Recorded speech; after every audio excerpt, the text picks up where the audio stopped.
Hello, get ready with me. Ito yung nakaraang setup ko ng Christmas tree.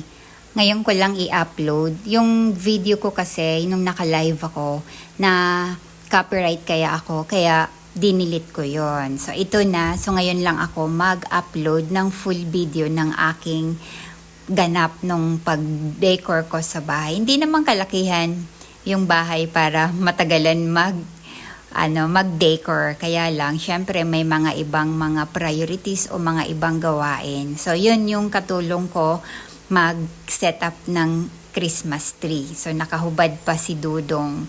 So, yun na nga, makwento ko. So, yun na yung full na Christmas tree namin. So, wala pang lights yan kasi araw pa lang yan. So, mamaya, makita nyo yun pag may lights na yung Christmas tree natin. So, kaya ako kasi gusto ko talaga may Christmas tree sa loob ng bahay dahil iba talaga yung spirit pag may Christmas tree. So yun na yung naka-lights na yung Christmas tree namin. Simple lang naman yung Christmas lights or Christmas tree namin. So basta mayroon lang tayong Christmas tree sa loob ng bahay para positive lang, parang mawala lang yung negative vibes. Kahit yun, hindi naman gaanong maghanda ng madami, ang importante so, ma-feel mo pa rin yung Christmas. So, iba pa rin pag merong Christmas tree sa bahay. So, yun na. Pinakita ko na sa inyo pag may lights yan. Gabi yan. So, yun. Merry Christmas sa inyong lahat. So, ito naman yung ganap ni Inday sa may hagdan. So, hindi pa ako nakapagpalit ng tablecloth niyan.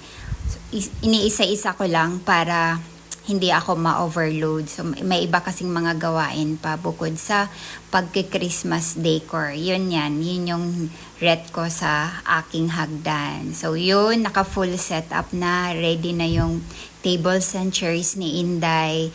So, ang ilalagay na lang ang hindi pa ready. So, simple lang naman yung Christmas celeb namin. So, isang ulam, isang spag, so, isang salad, fights na yon. So, hindi mo na kailangan mag-prepare ng maraming handa. Since, syempre, kami lang din naman.